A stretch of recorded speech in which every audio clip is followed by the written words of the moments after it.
What's good, YouTube? Dorsey May Gaming here, y'all. It's early where I'm at, man. Um, I'm up early, man, so gotta excuse the earliness. But I wanted to. I played EA Access free trial of Madden. I played about 3 hours into it, um, and I wanted to do a review. Now, this review that I'm going to give is not gonna be based off of um my previous comments as far as what I felt like EA should have done with the game or what we want in the game. This review is based off of what we have in front of us. Okay. And so let's get started. So first off, I want to talk about the graphics. The graphics in the game they look good. Look good. There is a difference. You can tell there is a noticeable difference in the graphics in the game compared to Madden NFL 17. Now, my only question, because I can't fully go into graphics because I haven't seen the 4K and the HDR. I'm hoping that sorry, I got like hair on me from my wife's brush. Anyway, I'm hoping that HDR will be there on day one. A lot of people saying HDR is going to come in a later patch, but if you read the article, that's not what it said. It said they just haven't commented on HDR yet as of right now.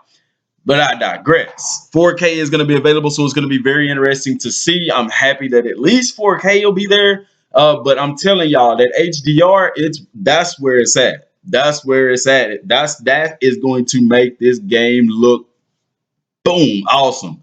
Um, but graphically, as it stands right now, it looks good. It looks very good. The lighting look good. The shading looks good. Um, you can tell, every stadium doesn't look the same. You get what I'm saying? Like when you're playing in the Houston Texans dome stadium, the lighting in that stadium looks different than if you're playing in, say, Atlanta Falcons dome stadium. And the fields look different. They don't all look the same. You can tell what type of day it is, the sunlight, all of that stuff plays into the graphics. So as far as graphically right now, because I did, as far as graphics as it stands right now, I would have to give it a rating of about an 8 out of 10. Only reason why is because I know that this isn't the best graphics that Madden has to offer. With the 4K and hopefully HDR, the graphics for sure will be a 10 out of 10.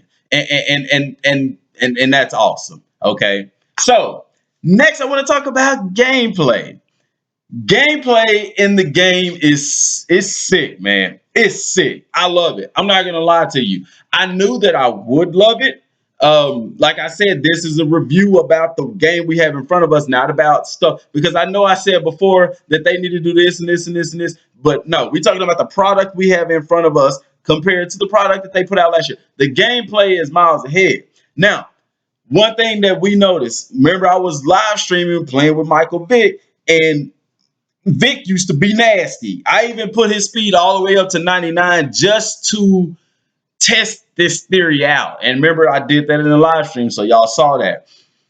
Vic was getting caught from behind by defensive ends and everything, y'all. And he wasn't Vic-ish. However, if you are fast in this game, you are going to be fast. I love that. And I tweeted Clint Oldenburg, and he tweeted me back a while back telling me about the speed gap difference. It is. Now, I even go into the sliders and turn the speed threshold all the way down to 0 because I want that true to life speed. If a guy with 99 speed breaks, a guy with 90 speed shouldn't catch him, depending on the angle or something like that, or 85 speed. You see what I'm saying? They said that, and that is true. That is in the game because with my I had a created character, speed at 99. I broke a kickoff to the crib, man, easy. And also a quarterback. I made a quarterback. I want to test these things out. Put his speed all the way up to 99. Hey, man. Now they're lethal. those mobile quarterbacks are going to be lethal in Madden. And I can already tell you, some people are going to be complaining, the mobile quarterbacks are too OP. They're OP. Stupid. They don't know the game of football. They don't understand how hard. Go ask the defensive coordinator how hard it is to prepare for a guy like Cam Newton. Go ask some college players how hard it is to prepare for guys like Johnny Manziel and RG3. It is extremely hard to prepare for a mobile quarterback who can run because they are a threat. That's why they put so much emphasis on a dual threat quarterback, mobile and can throw. But still, also gameplay wise with the quarterbacks, the throwing power. You can, I alluded to this very early on about the throwing power. And what's interesting is you can actually tell the trajectory of the ball, like the velocity that's put on the ball. You can tell a quarterback that has a strong arm from a quarterback who doesn't have a strong arm. And just because a quarterback has a strong arm doesn't make him accurate. Still staying on the topic of QBs, whenever they scramble, there's no longer that stutter step. Remember what we talked about? I think it was me and Mr. Ball on the live stream. Whenever you try to scramble with a mobile quarterback, they'll take like two shuffle steps forward before they ever take out, and it causes you to get tackled easy. That's not in here. When you roll out or you scrambling, they gone, and it is cool. Also, target passing, y'all, man, that target passing is going to be a game changer for the competitive mode. Me myself personally, I don't plan on using that in franchise mode, but I could definitely see them making people use it in the tournament. It is definitely a skill. Kudos to Madden for putting that in the game. I'm gonna mess with it later on because I would like to perfect it because to me it's a little bit more true to life. It really is a lot more true to life because as a quarterback you have to aim the ball where you're gonna throw, and not only that, you have to have good protection. If you don't have good protection, your target passing, you're gonna get sacked every time. So your offensive lineman plays a huge part in that. My only thing is that you can't move the quarterback while aiming that, and I understand why not, but that's the only thing that keeps it from being just straight real to life. But the target passing is dope, man. Y'all got to try it out. It is a challenge. If you want a challenge, there is your challenge. Sticking the gameplay, the cornerbacks, yeah. Because y'all know your boy had to create me a cornerback, man. Big shout out to Rex Dixon and the team as far as the gameplay for the cornerbacks, because that was one of my major. You can go watch just a couple of live streams where I'm playing corner, and I am just, flaming hot over the fact that it's not realistic to how cornerbacks play. You can't jam, you can't force them inside, outside, or any of that. They completely changed that in this year's rendition of the game. You can jam the guy, you can force him inside, you can force him outside. Not only that, but the receiver also has ways to get around that. And it's basically like a chess match every time you line up at the line of scrimmage. One thing that I wish that they would implement into the game is this, though, because I started getting the hang of how to do them controls, and let's just say Dorsey Island is in effect. You dig what I'm saying? So yeah, man. Only thing that I wish is Rex, Clint, y'all boys listen to me real quick, man. As far as XP goes, as far as experience goes in Madden, this is real life. If if a cornerback is jamming his man, if his man cannot get open on the route because he's jamming him, he's in his hip hop and he's staying with him, I believe there should be some kind of system that rewards him with XP for that. The reason why is because the way the game sits right now, I only get XP if I get a tackle, a swat, an interception. And that's not true. That's not fully encompassing what it means to play corner or even safety. Because if I'm a corner and I'm shutting my man down, that means I'm doing my job and I'm doing a darn good job of it, y'all. I played with the Seahawks and we was literally down zero. We was down 21-0. And no lie, y'all, once I got control of that, The man, my receiver was shut down. Quarterback didn't have nobody to throw to, and we got so many sacks off of that. Man, it is a game changer. A cornerback can be a game changer in this game, and I love it. Also, y'all, can we get the directly behind camera view for defense? We can't get that yet. But anyway, back to gameplay, y'all. So the blocking is really cool. The cutback lanes are there and stuff like that. Defensively, it is a little bit more of a challenge this year because you can't just get on the D lineman and make a play. You know what I'm saying?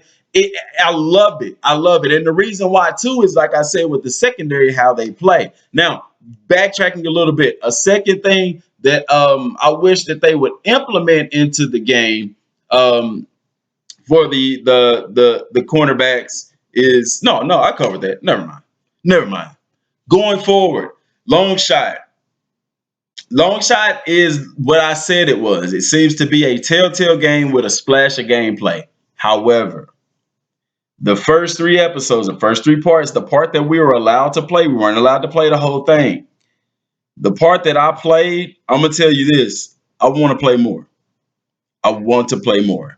EA going forward, what I feel like you can do with this. I'm not gonna say take away long shot.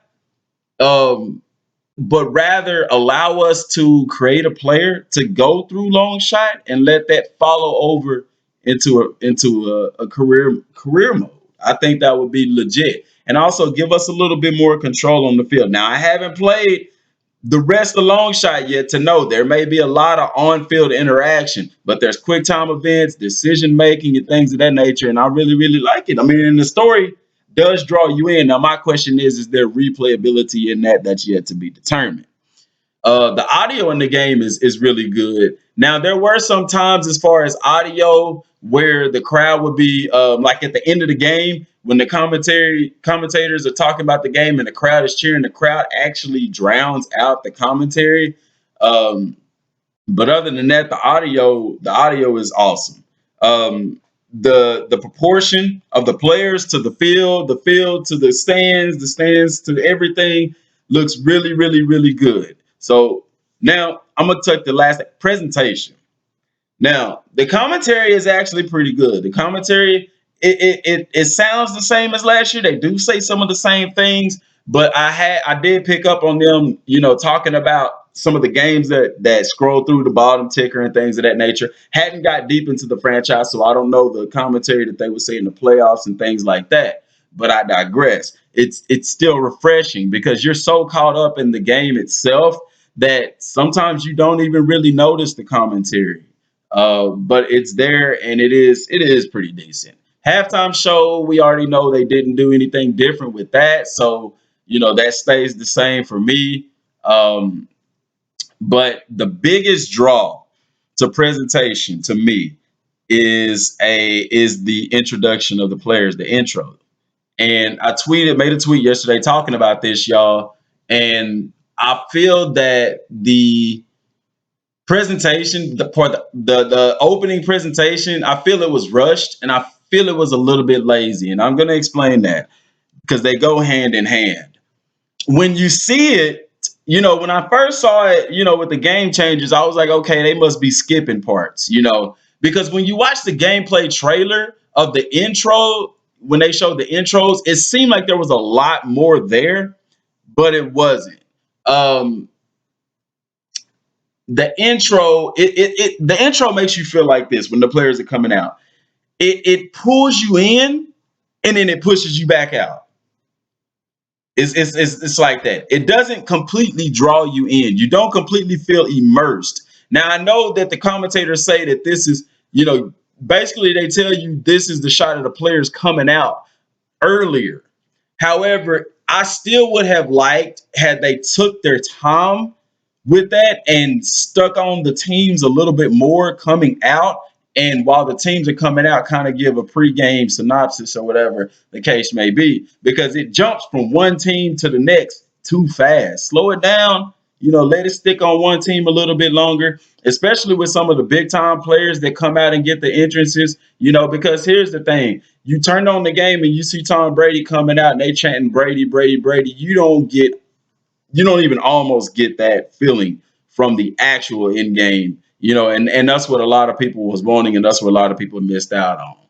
But all in all, y'all, on the scale of 1 to 10, and I'm just being truthful, I would have, oh yeah, the audio. Can't forget that. The soundtrack is a 10 out of 10. It is one of the best soundtracks I've ever heard in Madden. So audio definitely gets a 10 out of 10. And then backtracking real quick, um, to the presentation, um, I forgot what I was gonna say. Them coming out, like in previous Maddens where they actually show your top 3 players coming out. Yeah, if they had done a little bit more of that in this Madden, man, that presentation would be dope. Like people wouldn't be skipping it. I don't skip the presentations now. It's like I just watch it and I like it and I want more of it. I'm like, don't cut it off so quick when I'm getting immersed into it. You get what I'm saying? Especially when you're playing career mode and you got a single player, you might want to see yourself running out that tunnel or something like that. But I digress. Audio on point, y'all. So all in all, I know this video was long and I'm sorry, but it is so much to talk about with this game. I'm gonna title this my pre-release review. I'm gonna give it a 9 out of 10, y'all. Real talk, I'm giving it a 9 out of 10. It's good.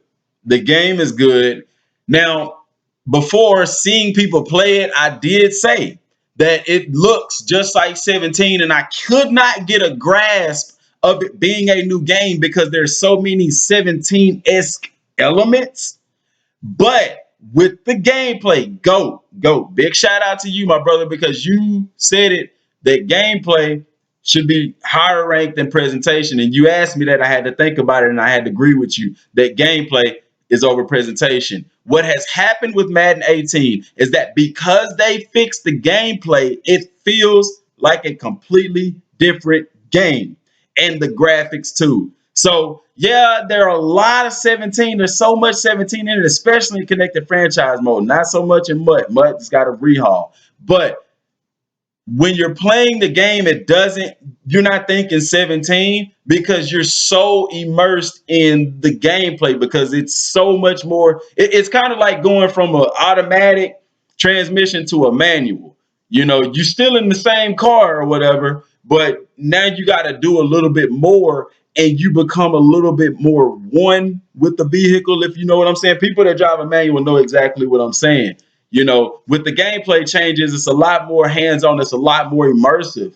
And when you do something correct, you feel like you earn it. It like in NBA, for instance, when you score a point, you feel like you earned that point. In NBA Live 18 on their demo. Same thing here in Madden. When I'm playing corner and I jam my man off the line and the quarterback look his way and then look another way, man, you feel like you earned it, and that is amazing. The year of the user, that's basically what it is, and he's right about that. So y'all, I really have to give Madden a 9 out of 10 right now. Um, hey, it might go up to a 10 out of 10 later once we get those graphics. I think the only thing right now really holding it back, like I said, is the graphics, and then of course the presentation. But the gameplay, a 10 out of 10 for me.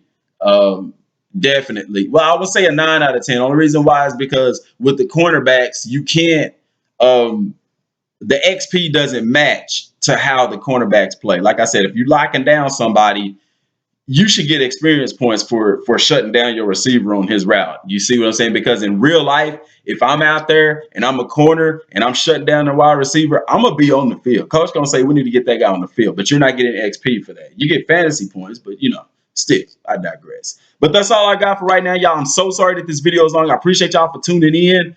Who was it? Antonio Wilson, Mr. Wilson, and Alexander. I need to get in contact with y'all, man, so we can work out how to get y'all the code for Madden for the GOAT when it drops. Because y'all, guess what? Big news. The GameStop where I stay down here, and they're releasing the game at 9 o'clock p.m. on Monday. So yeah, buddy. Yeah, buddy. Now I told y'all that we've done that with bigger games before. We started doing it with Resident Evil, and then it got a lot more consistent. GameStop has to work that out with the developer. They have to get permission from the developers to do that, and I guess EA has given them permission to do it. I don't know if every GameStop is doing it. I just know that ours is doing it, but they had to get permission. They're not just saying go ahead and do it. No, they had to get permission to do that. So all in all, man, I'm excited. So we will be playing it live. I will probably. Well, no, I'm lying. I'm not gonna live stream it at 9 o'clock on Monday. It'll have to be Tuesday, y'all. The reason why is because I have a side job that I work at night, and I can't be up at 11 o'clock. I unless I sleep through the whole day. We'll work that out, y'all. But that's all I got for right now, y'all. So till next time, y'all, and God bless.